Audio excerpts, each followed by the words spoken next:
안녕하십니까. 한반도 안보전략연구원 이사장 윤봉수입니다.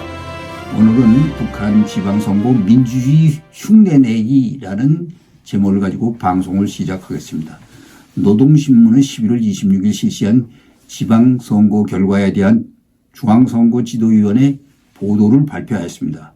북한의 이번 11월 26일 지방선거는 지난 8월 30일 최고인민회의 제14기 27차 전원회의에서 개정된 대의원 선거법에 따라 치러진 첫 선거로 민주제도를 흉내내어 일련의 변화들이 보였었습니다. 종종과는 지방인민회의 대의원 선거의 후보자 선정에서 이례적으로 복수 후보를 허용했습니다. 언론 보기에는 북한이 나름대로 선거에 경쟁체제를 도입 자유로운 선거를 허용한 것으로 착각하지만 전혀 그런 건 아닙니다.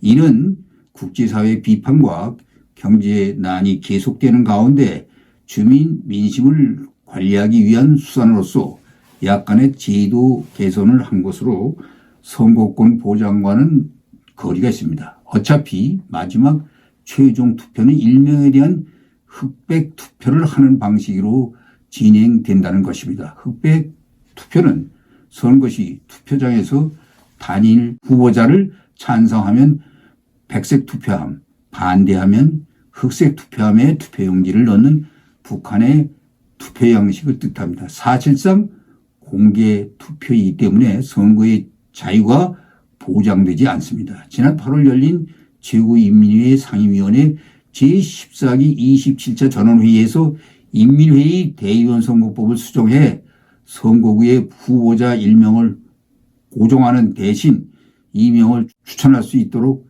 했습니다. 더 많은 표현을 후보자 1인이 선정되면 최종 흑백 투표를 거쳐 대의원으로 확정하는 것입니다.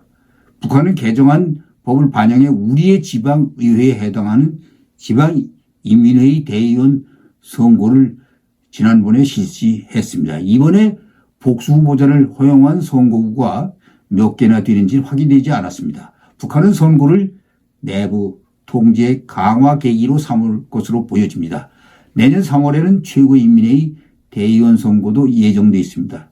당국자는 투표를 하려면 사전에 시민증, 공민증을 대조하고 주민등록 조사를 한다. 또 선거 기간 주민 이동을 통제하고 선거 전 정치행사, 강연회 등을 대폭 증가시키기 때문에 주민을 통제하는 측면이 훨씬 강하다고 말했습니다. 우선 선거구마다 2명의 이 후보를 내세우고 유권자들이 그중 1명을 해당 선거구 후보로 직접 선택하도록 하였습니다. 둘째로 선거 결과를 하루 지나 발표함으로써 일종의 개표 과정이 있었음을 보여주었습니다. 셋째로 북한 선거 역사상 거의 처음으로 후보자에 대한 반대표나 기권표를 공식 인정하고 그 규모를 발표한 것이었습니다. 이로써 북한 11월 26일 지방선거는 사전 치밀하게 짜여진 각본에 따른 정치 행사라는 과거에 경직된 이미지를 탈피한다는 사이비 민주 선거라고 할 수 있겠습니다. 다시 말해 이제 북한 선거도 유권자들이 자신의 의사에 따라 대표를 선택하는 민주선거로 진행해간다는 인상을 주려는 시도로 보여집니다. 그것을 통해 국제사회의 끈질긴 인권 탄압 논란을 비켜가려는 것이 변화된 선거에서 북한 당국이 노리는 근본 목적이 여기에 있다고 할 수 있겠습니다. 그러나 민주주의는 어설픈 흉내내기로 교묘한 수수로 덮여지지는 않습니다. 인간 존재의 말이 아니라 실제 행동으로 검증되고 국민주권이 법조항으로서가 아니라 국민의 실질적인 권리 행사에 확인되지 않는 한 몇 가지 흉내로 교묘한 기만으로 민주주의가 인정되는 것을 격화합니다. 먼저 이번에 북한이 보여준 복수 후보자 내정과 유일 후보 선정은 민주선거와는 거리가 멀다 하겠습니다. 이번 후보자들은 노동당에 의해 내정됐지 스스로 출마하는 것이 아니었습니다. 자해 출마 없이 노동당에 의해 내세워진 이 후보자들은 사실상 노동당의 대변자일 뿐입니다. 그들 가운데 누가 선출되어도 노동당의 의사를 대변할 따름입니다.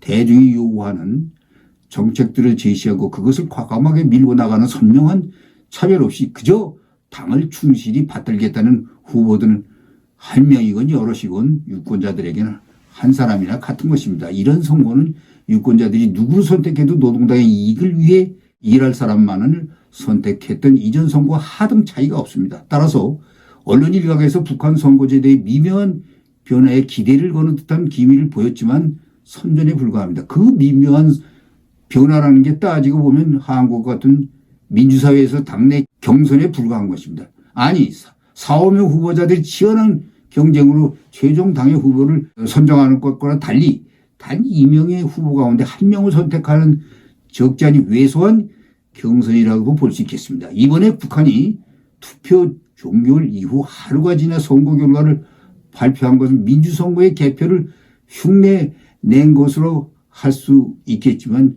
석연치가 않습니다. 그 하루 동안 찬성표와 반대표, 기권표를 일일이 확인하고 개수하였다는 것을 암시한 것입니다. 하지만 개표의 민주적 성격은 투표 종결 이후 결과 발표까지의 시간 간격에 의해 결정되는 것이 아니라 개표 과정의 투명성에 의해 보장된다는 것입니다.